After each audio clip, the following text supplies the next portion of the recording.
नमस्ते दोस्तों।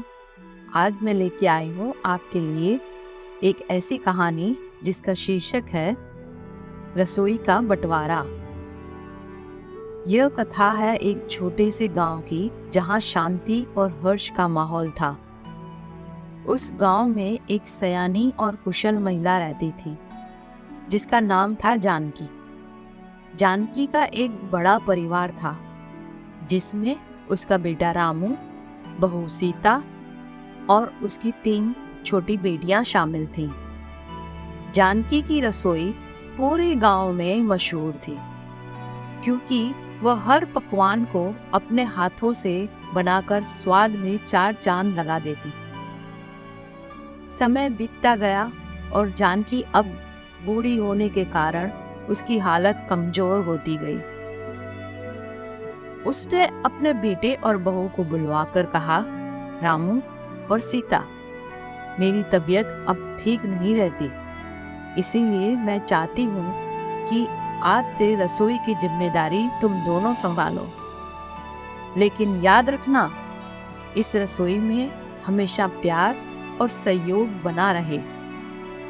रामू और सीता ने उसकी बात मान ली और रसोई का काम संभालने का जिम्मा लिया।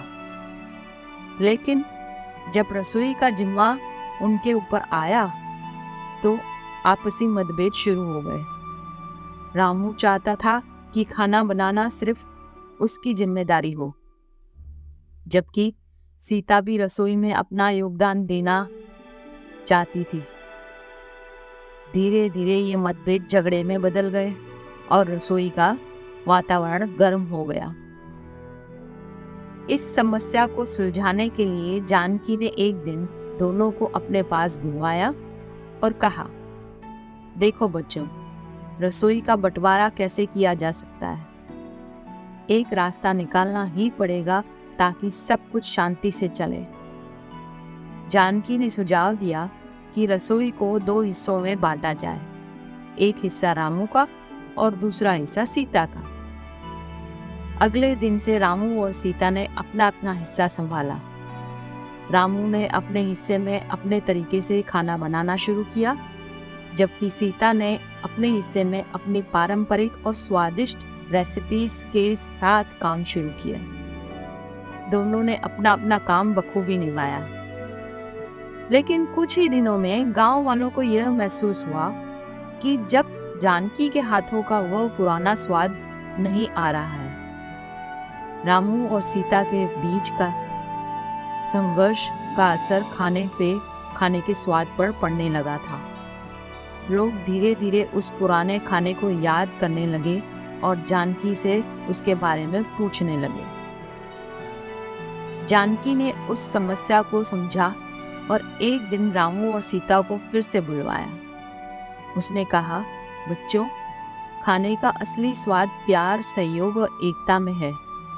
यदि तुम दोनों अलग अलग काम करोगे तो खाने में वह पहले जैसा स्वाद नहीं आ सकेगा। हमें फिर से कोशिश करनी चाहिए कि दोनों मिलकर काम करें और अपने अपने गुणों को मिलाएं। रामू और सीता ने यह जानकी की बात मान ली और फिर से मिलकर काम करने का फैसला किया। इस बार उन्होंने मिलकर काम करने की योजना बनाई।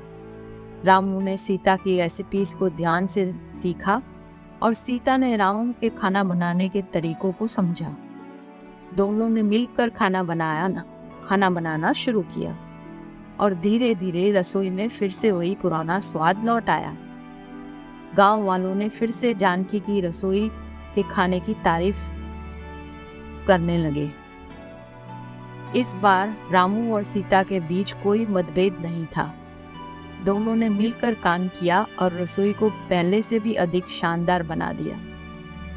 वे समझ गए थे कि जब तक सहयोग और एकता नहीं होगी तब तक कोई काम सफल नहीं हो सकता। इस प्रकार रसोई का बंटवारा अब एकता और सहयोग में बदल गया। जानकी के आशीर्वाद और रामू सीता की मेहनत से उनकी रसोई गांव के सबसे प्रसिद्ध रसोइयां बन गई।